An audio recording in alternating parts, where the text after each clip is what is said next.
Assalamu alaikum guys, how are you doing? Today we're going to talk about the design of analysis and design of T-beams. So usually during construction, when we put up the forms, we put up the forms for both the slabs and the beams. And so when we pour the concrete, we usually pour it with both the slabs and the beams. So what will happen then, and that portion of the slab will actually be one with the beam. So what we will have is, and we call that the slab is monolithic with the beam. So the resulting shape would be more of a T-beam, which is what we have right here. Okay. Usually we refer to this B as effective B or just B. This thickness, which is the height of the flange, is usually the thickness of the slab, and then this is what we call the width of the web. So this is my web or stem, okay, this part right here, and that's why when we used previously B web for definitions of raw and all that. All right, so now we're going to talk about what we call the T-beam geometry. So let's start off for non-precessed T-beams supporting what we said monolithic or composite slabs. So the effective flange width, which is BF, which is this one right here, shall include the beam web, which is this, and an effective overhanging flange width. This is what I call the overhang flange width. Okay. H is the slab thickness, which is in my case, like I said, or it's the same as the height of a flange. And then SW is the clear distance to the adjacent web. So if you have these two together, so this is the distance that I will call SW. So according to that, let's see. So we're saying that the flange location is each side of the web. When it says each side of the web, then we are talking about the T-beam. If it says it's one side of the web, then we are talking about an L-beam, and that's usually for the H-beam. So this is going to be my L-beam. Okay, so this portion of that is my beam right here. So this is the edge beam, and then this is part of the slab, and then again this is going to be my overhang. So that's for this part right here. Now going back to the T-beam, so each side of the web, so each side of the web is this part and that part. Okay, so first of all it says least of 8H. So 8H is this thickness right here. So I'm going to have 8H here and then 8H over here. So that means that my B flange now would be equal to B web plus 16H. So this is kind of the criteria for this one. Or SW over 2.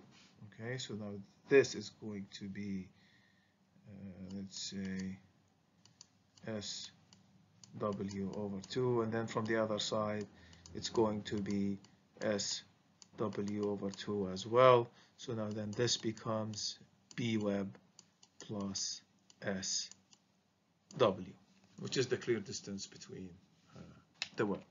So let me call this BF1, and then that would be BF2.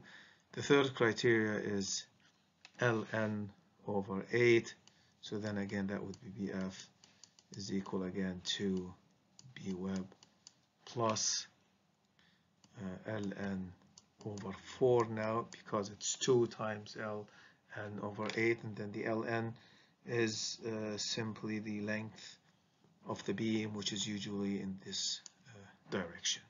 Okay, so that should be your length of the beam. So out of these three, we will take the minimum. Okay. If this was an L beam, then instead of having B web plus 16H, it's just going to be B web plus 6H, and then it's going to be B web plus SW over 2 and Ln over 12. Okay, so this is as far as my T-beam geometry goes. All right. If I have an isolated non-pre-stressed T-beam, so it's not monolithic with the slab, it's just a precast T-beam, for instance, then the flange is used to provide additional compression area, shall have a flange thickness greater than or equal to 0.5 B web and an effective flange width less than or equal to 4 B W. Okay, so this flange thickness, this is the flange. Let me just draw this T-beam over here. This is my T-beam. Again, this is my B web. So for an isolated T-beam, this thickness right here, HF, is supposed to be more than 1/2 B web, and this one should be less than or equal to 4 BW.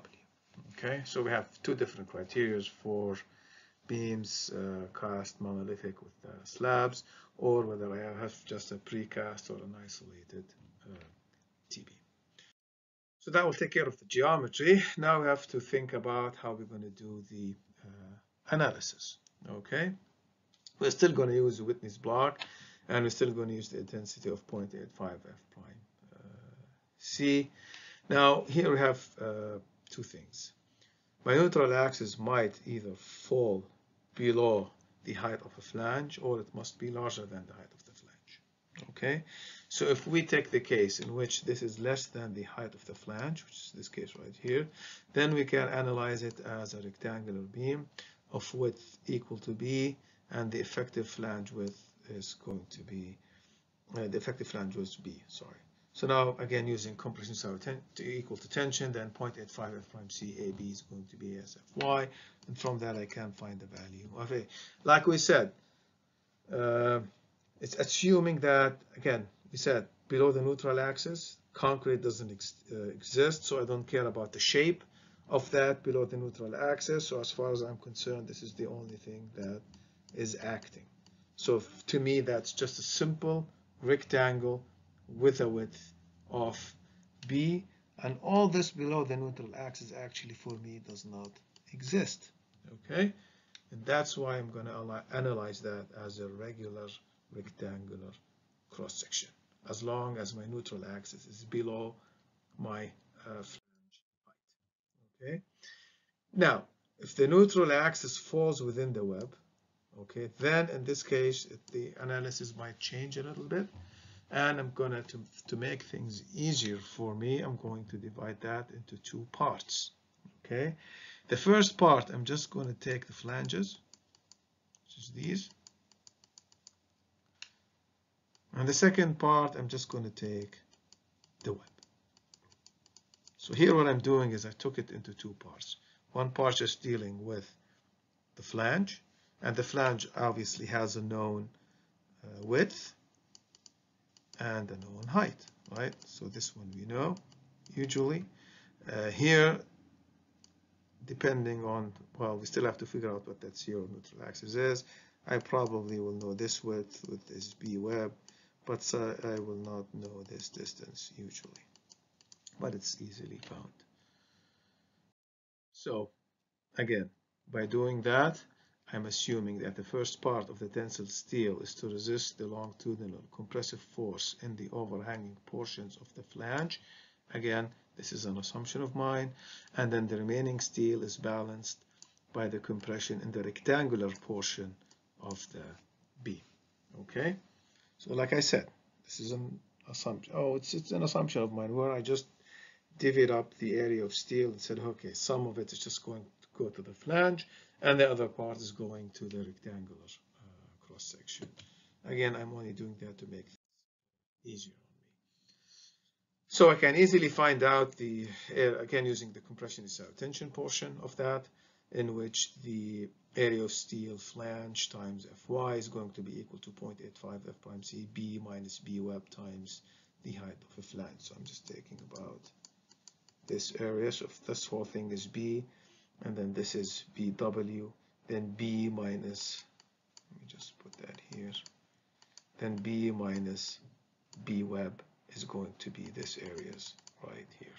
So from that, I'm able to find out the portion of the steel that is going to resist the flange, and I'm going to call that MN1, nominal moment 1, which is ASF, area of steel flange, times Fy times D minus HF over 2, because this is going to be the center here. So this value is going to be HF over 2.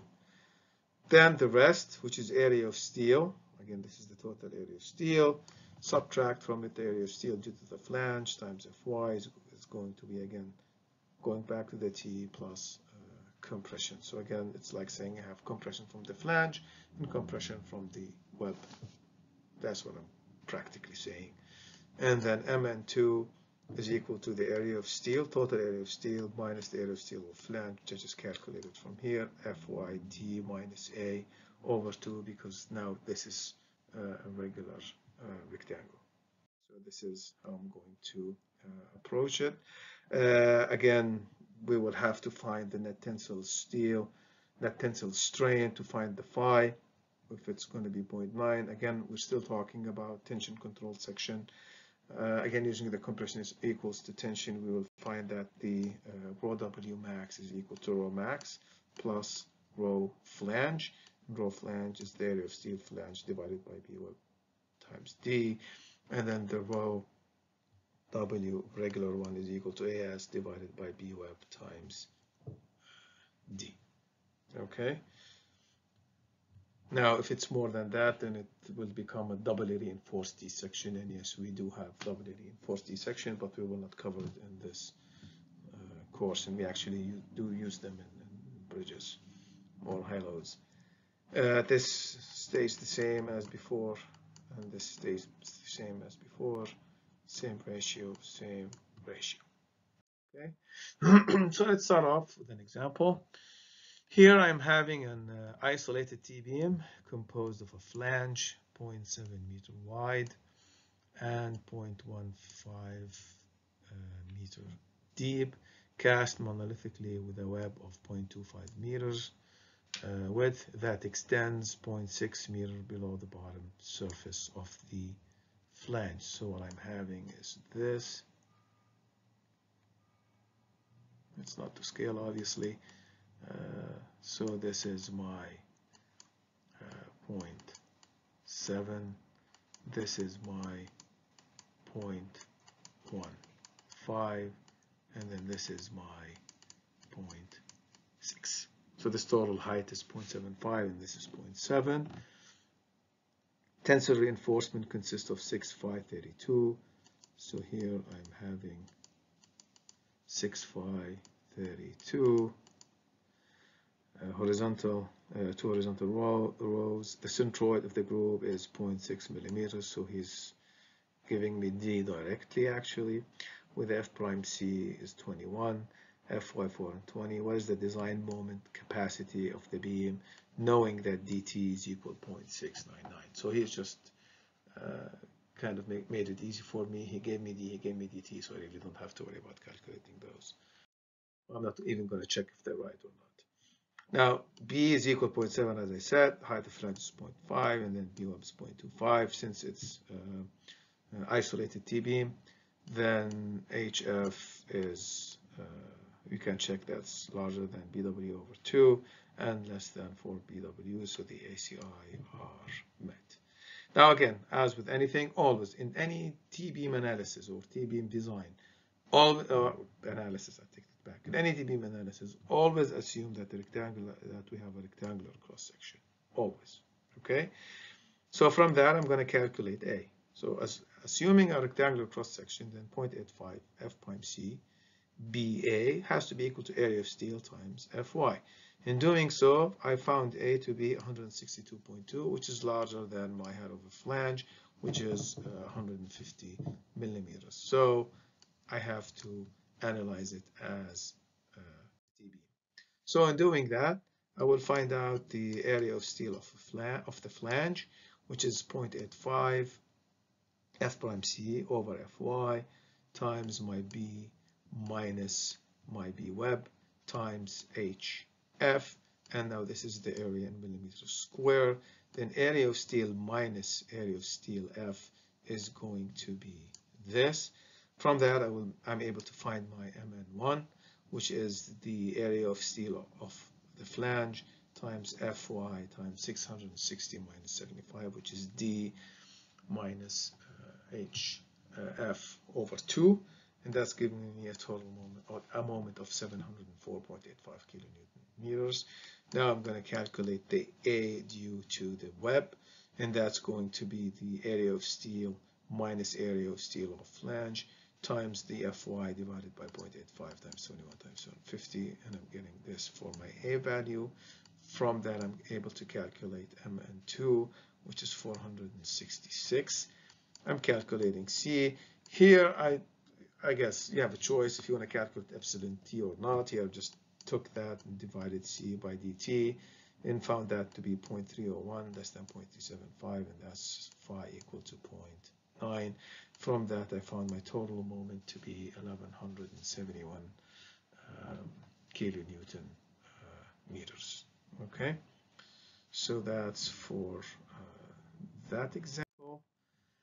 Another example here, it's a design example, and he's asking me for the required steel area, and he's telling me use phi 30. The factored moment is 800 kilonewton for the T-beam, knowing that Fy 420. Here I used F prime C equal to 28 megapascal, phi 10 stirrups, 40 millimeter cover, and a span length of 2.2. So now the center line to center line distance is 1.2. Total height is 650 millimeters. B web is 250 millimeters, and the height of the flange is 80 millimeters. Okay, so now I need first of all to determine the effective flange width. I had like these three equations. So this is going to be 16 height of flange plus BW. So 16 times 0.08 plus 0.25, it's going to be 1.53 meters. The second equation was B2 plus 2 times span over 8, or span over 4, as we said before, and that's going to be 0.8. The center line beam spacing, which is going to equal to, by the way, BW plus SW. So the center line beam spacing is usually always the B web plus the SW, which is 1.2. Out of those three, the lowest one is 0.8. So my B effective is going to be 0.8 meters. Now I'm going to calculate D, which is going to be H minus my cover plus the stirrup plus, because I'm using 530, which is going to be 30 by 2, which is 15, and now this is my D, 585 millimeters. Again, assume stress block depth equal to the flange thickness. Hopefully it will work, right? Then from that, I'm able to find area of steel, which is my ultimate moment, times 0.9 times 420 times D minus A over 2, and I'm getting 383.31 millimeters square. From that, I will find my A. From that, I found my A to be 85.66 millimeters, which is larger than the height of flange, so I have to analyze it as a T-beam. Okay, so in doing that, I have to calculate my area of steel of flange. Now, we know that because we know all the information. We know our B, we know our B web, we know the height of a flange. So from that, I found it to be 240, almost 2,500 millimeters square. And from that, I'm able to find M ultimate 1, which is again phi Mn1, which is equal to phi times the area of steel of flange times Fy times D minus HF over 2, and then this is the value from Mn1, which means that M ultimate 2 is going to be phi Mn2, which is just simply going to be the M ultimate minus phi Mn1, which means I need to come up with the additional 286.35 kilonewton meters. So to do that, I'm just going to state the equation for the M ultimate 2, which is A phi times area of steel minus area of steel of flange times Fy times D minus A over 2. Now we know that A is equal this from, again, compression equals the tension. So plugging that in over here, we notice that the only unknown for us is the area of steel. Okay, the rest is known. So this again is going to give me a quadratic equation in area of steel, and the solution for that is this value. Xc is equal this, and gamma is equal to that. So for our problem, Xc will be this, and gamma is going to be this. Okay, and from that I'm able to find the area of steel, which is almost 3900. So I'm going to use 6 phi 30. And as with any design, you always have to check the solution. So B minimum now is going to be 6 times 30 plus 5 times 30 plus 2 times 40 plus 10, which is 430 millimeters, which means they will not fit, which means I have to use 2 layers. And 2 layers will fit, and you can check. So from that, my D now would be 650 minus 40 plus 10 plus 30 plus 15. Here, instead of using the distance between the 2 bars as 25 millimeters, I elected to use them as the same as the diameter of the bar. Okay, again, because it says in the code I can use a minimum of 25. All right, here I just chose that in this case to be 30 millimeters instead of 25. All right. So from that, I'm able to find D to be 555 millimeters and my DT to be 585 millimeters. So since we already know it's a T-beam analysis, then we just go back and calculate the A value. From A, I was able to find C. Then C over dt is 0.248, less than 0.375, and my phi is equal to 0.9. So from that, I'm able to calculate the M ultimate, which is 0.9 times area of steel of flange, Fy d minus h of flange over 2, plus area of steel minus area of steel of flange times Fy times d minus a over 2. And I found that to be 811, which is larger than my 800. Checking again that my rho W is less than rho W max, and which is again area of steel divided by BW times D, which is this value, and it's less than rho W max, and it's larger than rho minimum. So my design is safe. Alternative way, by that I mean instead of using the equation for area of steel, if you don't like the equations, just use the method of iteration. Again, assume some value for A, M ultimate. From the M ultimate equation, the only unknown here is this area of steel, since we assumed that to be 100, and then we found area of steel to be this value. Plug that in to get the new value for A. Again, compression is equal to tension, and I got 105.89. Again, I said not close enough. Again, depending on, actually it is close enough. Okay, I always forget to remove that from the slide. But if you're not happy with that and you want it to be close, then just do second iteration with this new A, and then you find area of steel to be 4,000. And this is 106.51, which is very close. Again, like I said, this usually go 2 iterations is the most you need. And from that, I found the area of steel, which is again the same that we found before. So again, for T-beam, if you'd like to use the equation to find area of steel, fine. If you don't, just use the method of iteration. And that will conclude the that's the only thing that I need from you in this course as far as T-beams are concerned. You guys have a nice day and stay safe.